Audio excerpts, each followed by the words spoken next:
Le 9 décembre de chaque année, le monde entier célèbre la Journée internationale de la lutte contre la corruption et réfléchit sur l'opérationnalité de la dite lutte. Le thème retenu cette année est « Dénoncer la corruption et défendre les valeurs démocratiques ». Alors que la vie politique de nombreux pays, dont la République démocratique du Congo, est marquée depuis plusieurs décennies par la récurrence des scandales de corruption, des affaires politico-financières, la non-dénonciation de ces manquements à la morale civique, des pratiques de favoritisme et des conflits d'intérêts sont devenus une question centrale au sein de nos institutions démocratiques. Elles soulèvent de multiples débats sur le rôle des dénonciateurs, sur le droit à l'information, comme sur des valeurs publiques associées à la transparence. La corruption est une gangrène. En effet, elle affecte négativement la confiance publique et la légitimité du pouvoir politique.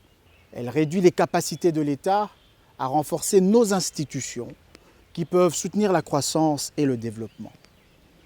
Il nous faut saluer l'engagement du président de la République, son Excellence Félix-Antoine Tshisekedi, qui, dès le lendemain de son accession à la magistrature suprême, a redynamisé les institutions de contrôle et a créé l'Agence de prévention et de lutte contre la corruption, l'APLC.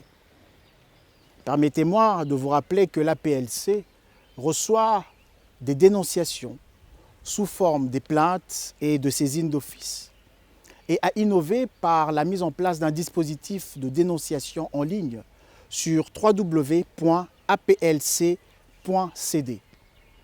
Une fois traitées, les investigations permettent de réunir des évidences pour transmission des dossiers devant les parquets compétents.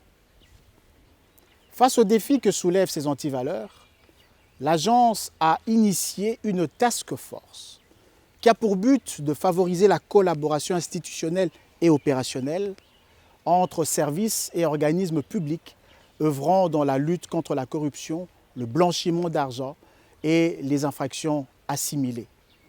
Nous avons voulu pousser la réflexion plus loin parce que des cadres de collaboration, des cadres de concertation sont mis en place avec la société civile pour faire face à ce fléau.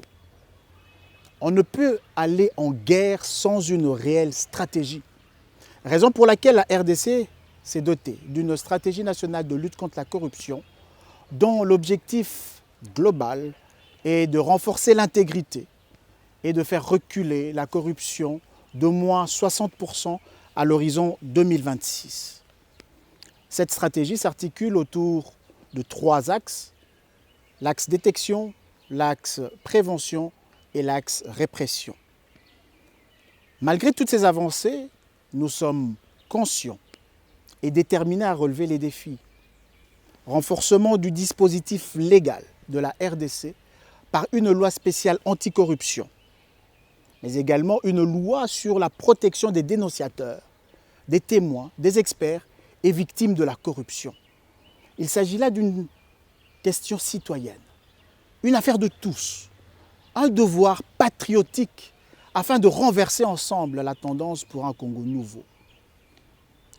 Je ne saurais clore mes propos sans dénoncer l'agression de notre pays par le Rwanda. Corruption et agression ont des conséquences dramatiques pour nos frères et sœurs de l'Est de la République.